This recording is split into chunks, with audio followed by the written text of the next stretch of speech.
So yesterday we went over the grim details that have not been reported, and I've looked. $7 trillion with a T in personal wealth in America has been lost in the first 3 quarters of this year. $7 trillion. That's not swamp money. That's not GNP. It's not any of that. That's you and me, okay? Bank accounts shrinking, home values shrinking, inflation taking away any kind of investment opportunities we might have with discretionary income, all of that. 7 trillion, all right? Now, that is the worst decline since the Great Depression of 1929. That's serious business, and it should be front page and the lead story on every television program, but it isn't, because it reflects terribly on the Biden administration. And that's the simple fact. Stock market down about 25%. In fact, at one point today, 800-point swings. I mean, this is dangerous. This is dangerous. And I'm going to tell you in a moment, how to handle this. So, I mean, my advice, you don't have to take it, of course. And real wages, that means even though you're getting raises, most of you,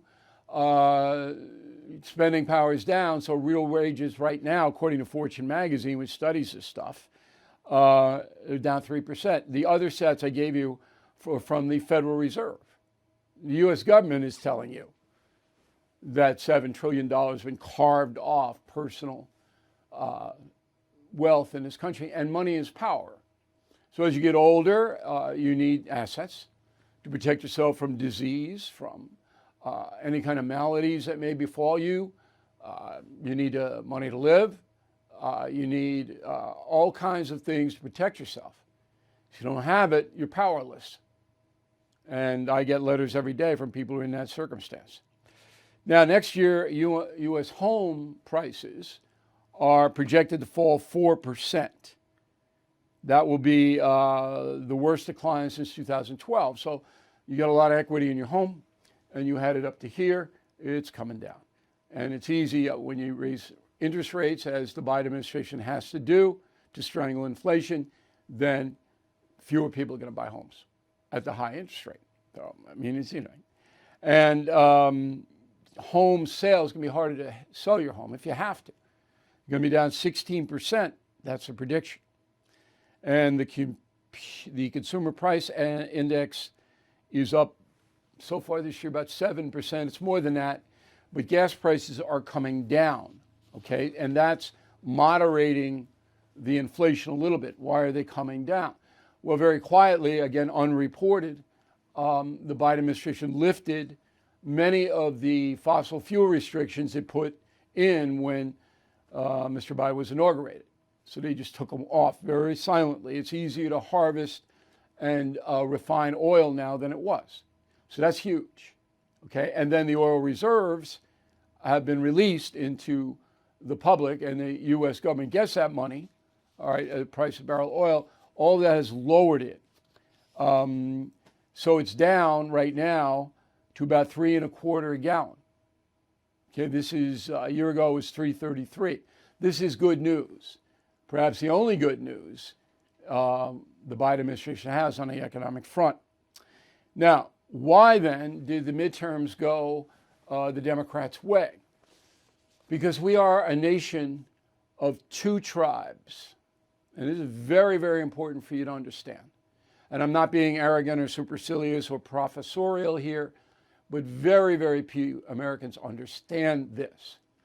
We are divided into 2 tribes. We're all Americans, citizens, except for the 12 million illegal immigrants here who are in tribe number 2. And I'll get to that in a moment. So tribe number 1 is invested in the system. That means that you have a house, you have a job, you have a structure, you believe in capitalism, you believe in the Constitution, you believe in traditional tenets that have made America strong. So you are invested in the system that we have had since 1789, okay? And you have a stake in it, a financial stake in it. So your house is your stake. If you buy stocks and bonds, if you have 401ks, if you have college funds for the kids, you're invested in the system. Okay?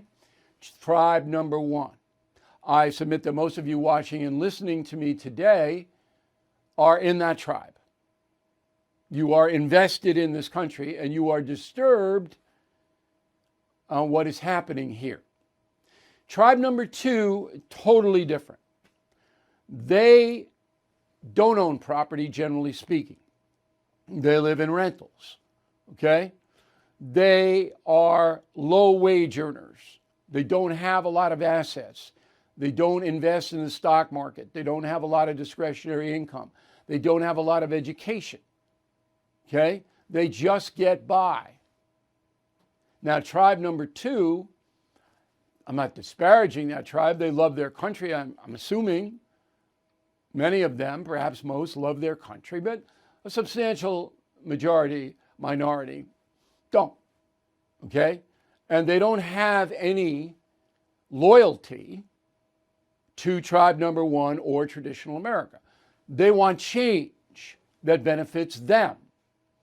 Because for whatever reason, and some of it's beyond their control, if you are a child raised in a derelict home where your parents are horrible, then you're going to be up at a disadvantage. And you may turn out to be as horrible as your parents because that's what you know, that's what you see, that's what you experience. So tribe number two, they depend on the government, okay, for everything almost. They don't pay taxes. They're below the poverty line and the line for income tax. They have to pay taxes on stuff they buy and things like that, but they don't pay income tax. There's no investment in the country. It's, okay, I got to survive. And the government's going to give me stuff, so I'm buying into this progressive vision. I'm buying into socialism. I'm buying into that because I can or won't compete in capitalistic society. I don't have enough education. I don't like it. It's too hard. Whatever it may be. This tribe is growing much faster than tribe number one. The collapse of the public school education system has taken away incentive to climb the ladder. That's what I had. I didn't have any money when I was a kid, but I had an education and I put it to good use. Now, in the inner cities in particular, education's collapsed. These kids are sitting there, they're not learning anything, particularly not learning discipline, which you need to compete in a capitalistic society. So this crew, number two, the tribe, don't have any loyalty at all. And when they go to the polling place to vote, and they do vote because the Democrats rustle them up and register them, okay, they vote for whoever's going to give them the stuff. And the Democratic Party and the progressive movement are going to give them the stuff. And the more progressive we get, the more socialistic we get, the more stuff they get by income redistribution. See? That's the profound change. It used to be most Americans wanted to climb the ladder of self-reliance and success. That is no longer the case. And that is why the progressives want the open border, because the people coming in here, most of them are desperately poor. And they're going to need the government to help them.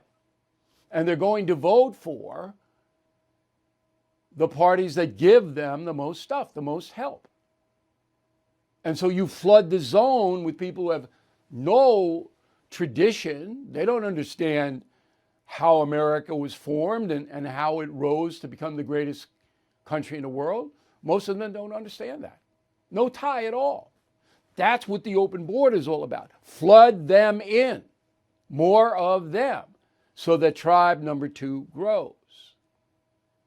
Okay, so that's the lesson. And that should answer almost every question about the midterm and going forward. Now, the only thing that reverses that is a catastrophe, which we may see next year. I mean, this economy, this is like this. When you got a stock market going up and down 800 points in a day, there's a problem. Okay, a fundamental problem.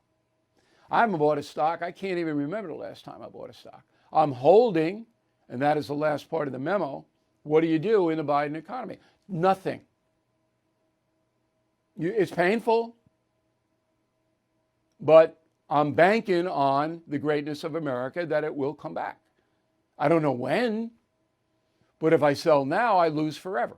And you're never going to time the upswing. You'll never get it because there'll be a false upswing and then it'll go down again.